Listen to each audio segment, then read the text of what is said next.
Hello everyone, I'm Captain Logan and welcome back to the dramatic and duplicitous Comic Vault. Today, more Amalgam. We're taking a look at the cross between Justice League, sort of, and the X-Men. This is JLX number 1, written by Mark Waid of all people, and with art by Justice League veteran Gerard Jones. This is the most info-dumpy issue I've read and will have reviewed so far. Just so much packed into 22 pages here. I started wanting to make lists and charts and trying to keep everybody straight. So much stuff that I needed to know in order to even understand why people were doing what they were doing, why people were fighting in particular scenes. The opening scene, I'm still not entirely sure why a big fight is going on exactly.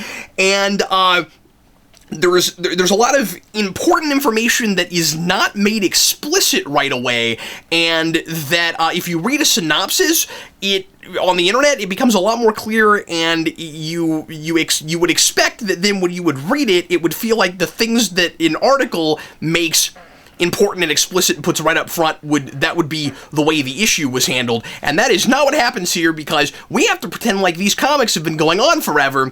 And this is the introduction to these characters for everybody reading, at least most of them, and certainly the ones that count. The idea here is that you've got the JLA, which does not stand for Justice League of America. It, in this, hilariously stands for Judgment League Avengers, because that's not overkill. You know, we like, can you believe that people allow this team to go around with that name? Like, if we think you did something wrong, we judge you, and like, we're a league of people that judges you, and we avenge someone as we're judging you. And the JLX, so the JLX does not stand for Justice League X-Men, which would be kind of neat.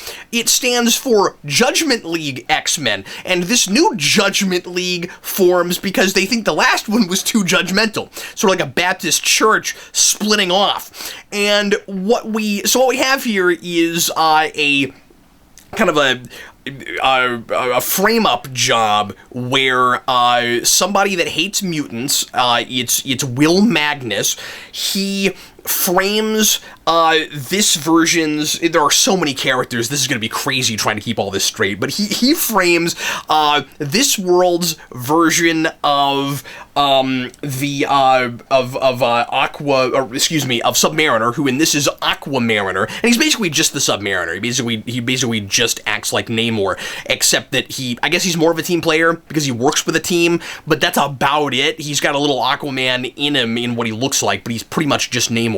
And anyway, he's the first mutant in this, just like he is in Marvel, or as he's talked about in Marvel anyway. And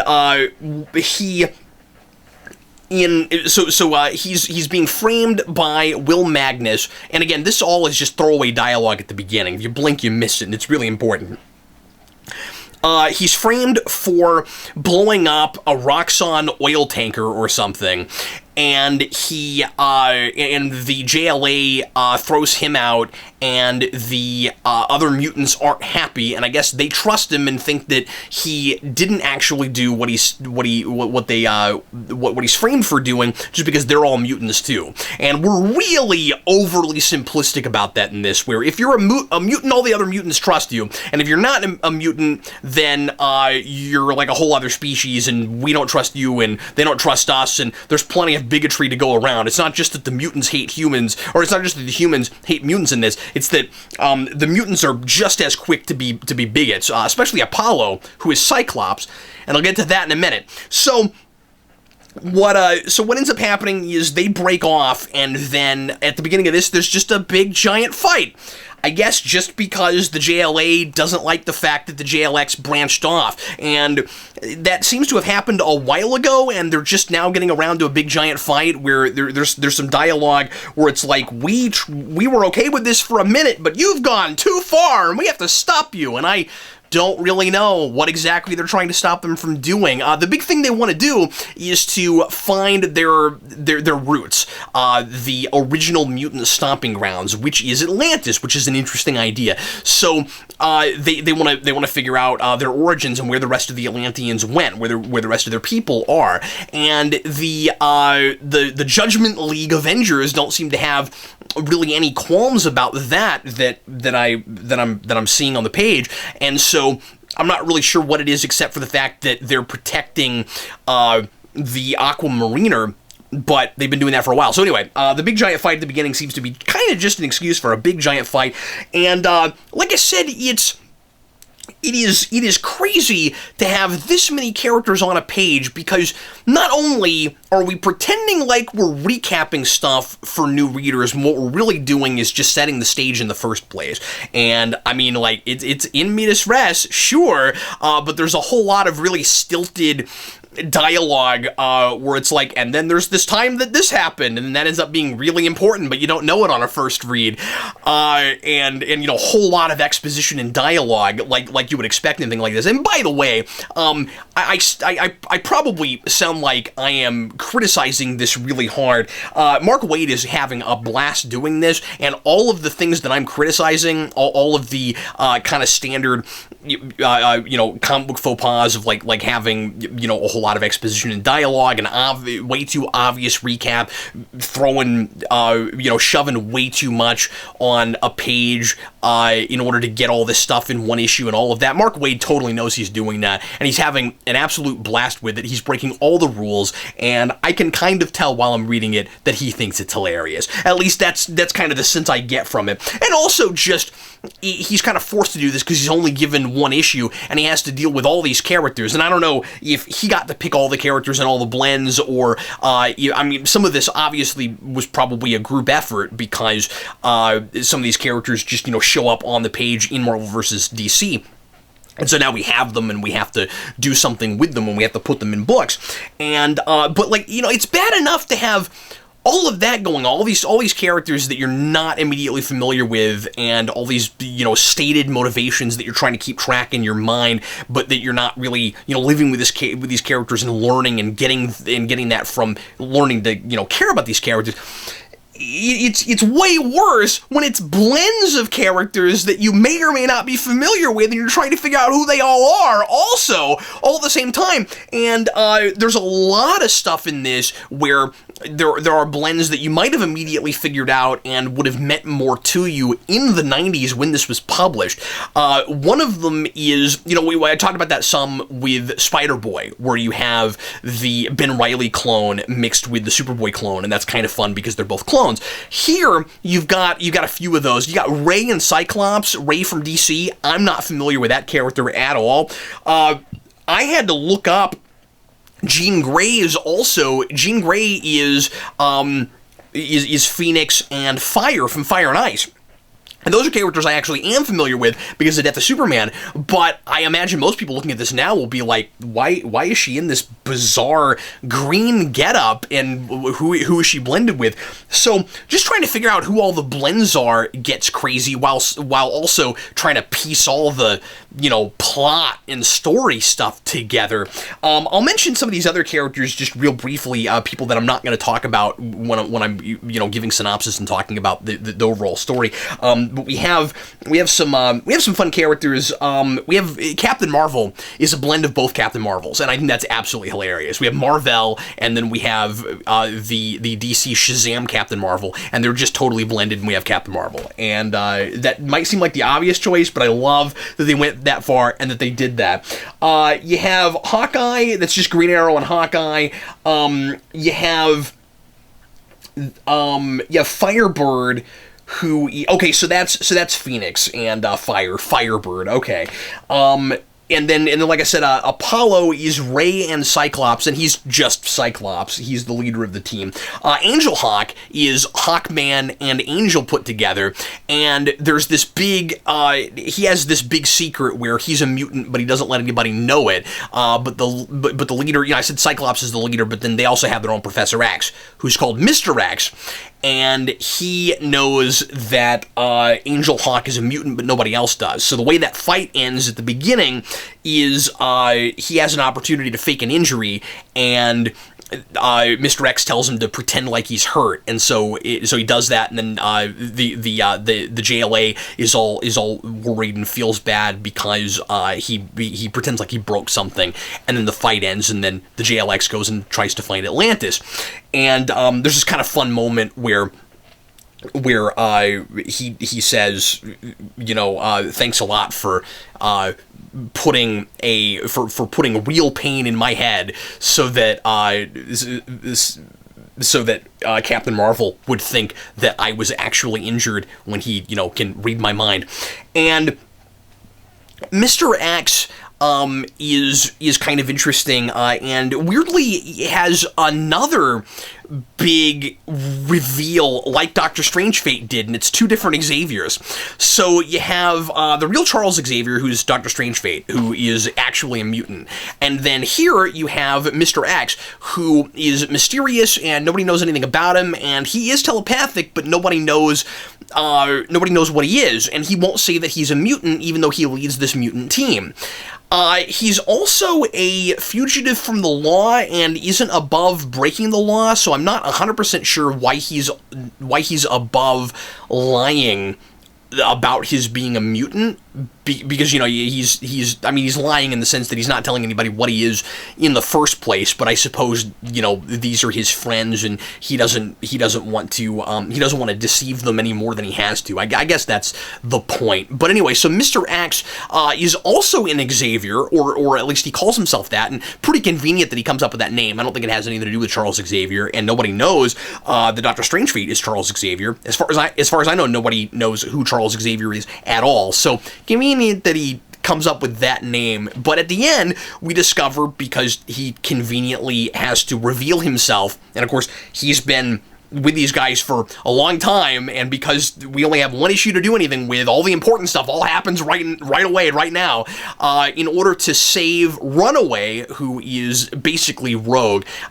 He has to reveal that he's actually Martian Manhunter, that is John Jones, and that was a pretty neat reveal. I like the idea that a Martian, the last Martian would come to Earth, and this is this amalgamated Earth where there are mutants, and he would feel for the mutants, and their cause and their plight would resonate with him, and he's afraid to walk around looking like a Martian because of bigotry and lack of understanding, and so he throws in with the mutants because of that. I really like that idea a lot.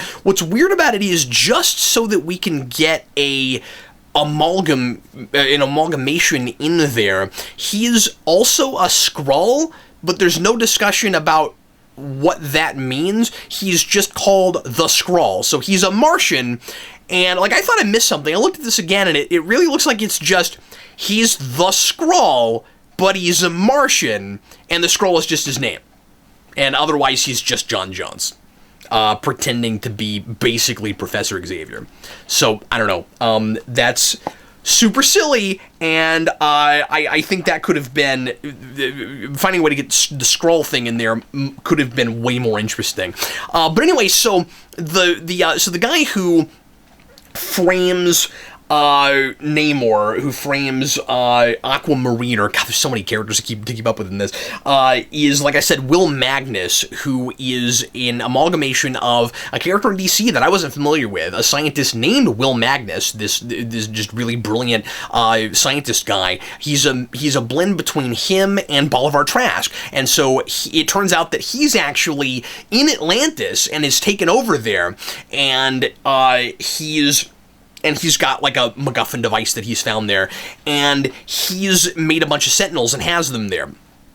And the reason he framed Namor is because, or Aqua Mariner, I don't even know if he's called Namor, but the reason he frames the Aqua Mariner is because he wants to get back at all of mutant kind for a tragic backstory that he has with Magneto, and so he hates all mutants, and he has created this Sentinel named Jocasta, who is a mix between a character in Marvel named that, who I wasn't familiar with, and she's also a Sentinel, and she's also Millie the Model. And that's hilarious. Just the fact that we got that in there somewhere. That's not even a superhero thing. That's just a really early Stan Lee Marvel thing. Millie the Model is in Amalgam. I have now seen everything, I think. I mean, I thought Dr. Doomsday was pretty funny, but that is crazy and out there. And he gets all upset and sad because she gets blown up, and so he hates the JLX even more than he did before. And, you know, this whole thing is, like I said, just a big, giant, hilarious melodrama.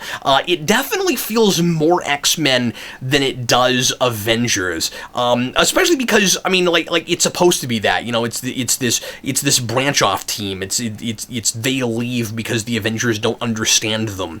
And I kind of wish that we had also gotten a book for the other side of that team, for the actual Avengers, the Judgment, the Judgment League, because they're made up of several characters that we've seen in other books. They've got Super Soldier, which I haven't reviewed yet because I actually don't have a copy of that, and I got to get my hands on it. So that's why I haven't done that one yet. But they've got Super Soldier, and they've got Dark Claw, and I think they might have Amazon, although she's not there from the beginning. I think she might show up in the JLX Unleashed book, but we'll have to look at that when we get to the second set.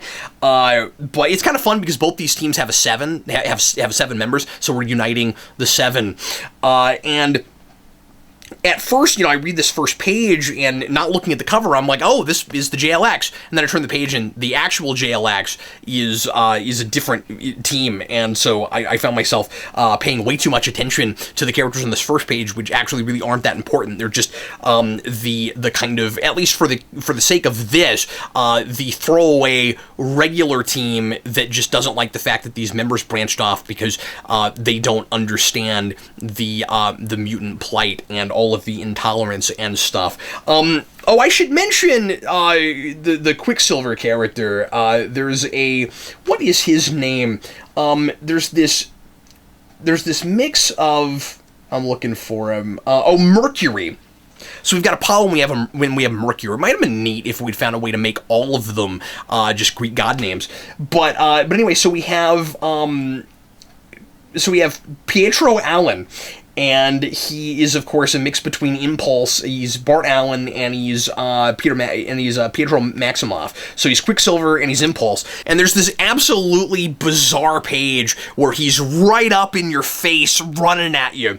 And that was such a really strange choice. I have seen some Impulse covers that kind of look like that, but I thought the proportions and stuff on that page were really funny. And it's not a full page spread, but it's almost a full page spread. And it took me aback. I kind of jumped back a little bit when I looked at that. I thought it was really funny. So at the end, John Jones, like I said, saves Runaway by revealing himself. And he and she is, by the way, I mentioned that she's Rogue. She's a mix of Rogue and a DC character named Gypsy. All these DC characters from the 90s that I don't know anything about and that we're not really using anymore. Anyway, so, but like I said, she's pretty much just Rogue. So, he saves her, and Apollo, who again is Cyclops, is real quick to be like, hey, wait a minute, you're not a mutant, and you're not even a human, and why should we trust you? You're not even from this planet. And the Aqua Mariner is real quick to say, well, you know, I'm considered an alien by a lot of humans, and you know, you should appreciate other people's and other races, you know, being bigoted against. What's wrong with you? And Mark Waid is just eating up the melodrama here. I mean, like I said, I think he's totally doing it on purpose. These characters are incredibly one note. I don't think they're really intended to be likable or at least in any sort of, you know, complex character way where they're real fleshed out three-dimensional characters. This is very, I mean, it's not even as complex as this, but it feels very much like the 90s X-Men cartoon, and we're really making fun of a little bit the soap opera nature of X-Men comics. And so at the end, they decide they'll go ahead and keep on trusting John Jones because they don't really have any reason not to. I like that, like really theatrically and for no good reason, Aqua Mariner at the end says, "We're with you, Jones or X or whatever you want to be called.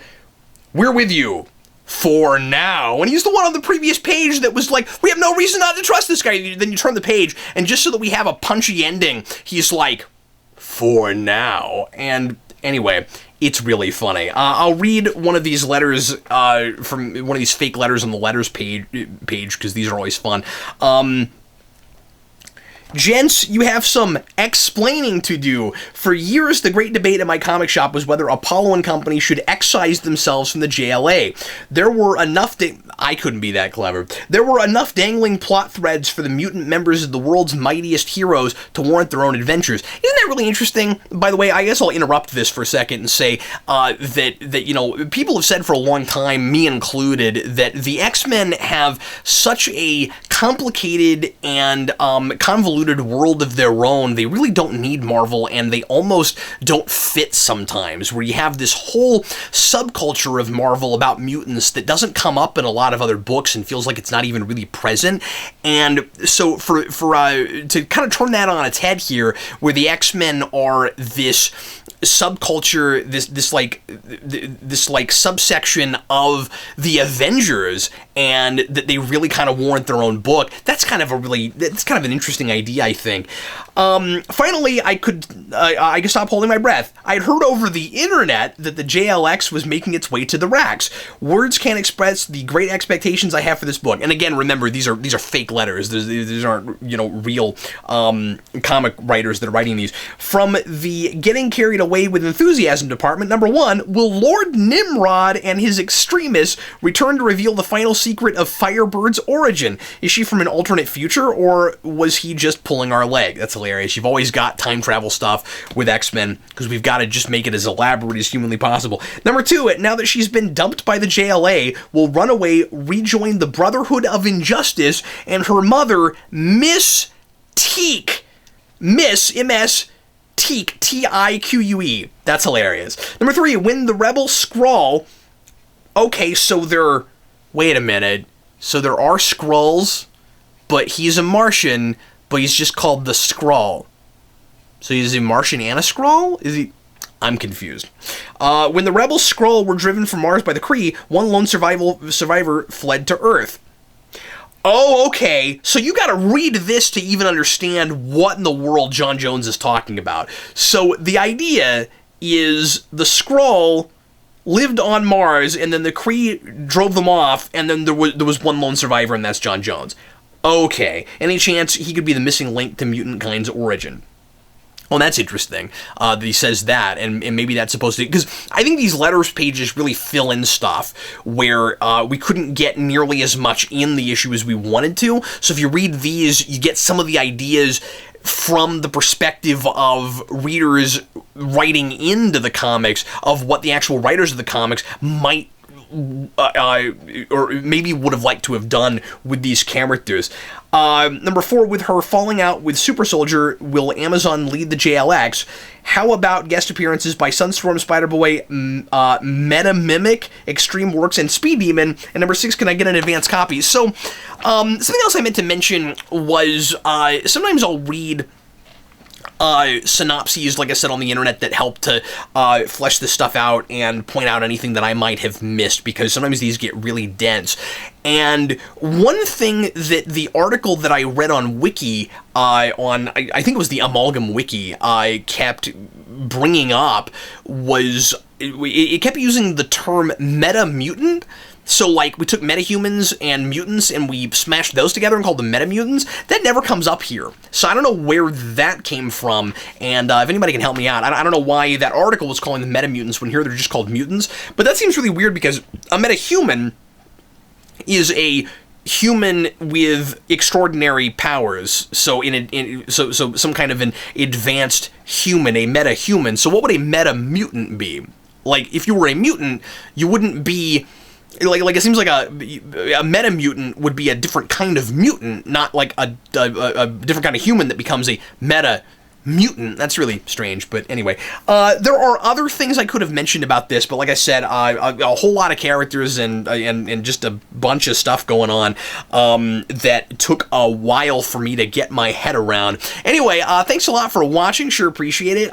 This is certainly one of the more interesting issues with Amalgam that I've read so far. Once again, this is probably the one that so far most shows how problematic this format is and getting just one issue for these things. We needed at least a miniseries to flesh that stuff out and for me to know what was significant as I was reading that I was even supposed to keep up with. Anyway, thanks a lot for watching. Sure appreciate it, and I'll see you again tomorrow with more Amalgam. I'm Captain Logan. Happy reading.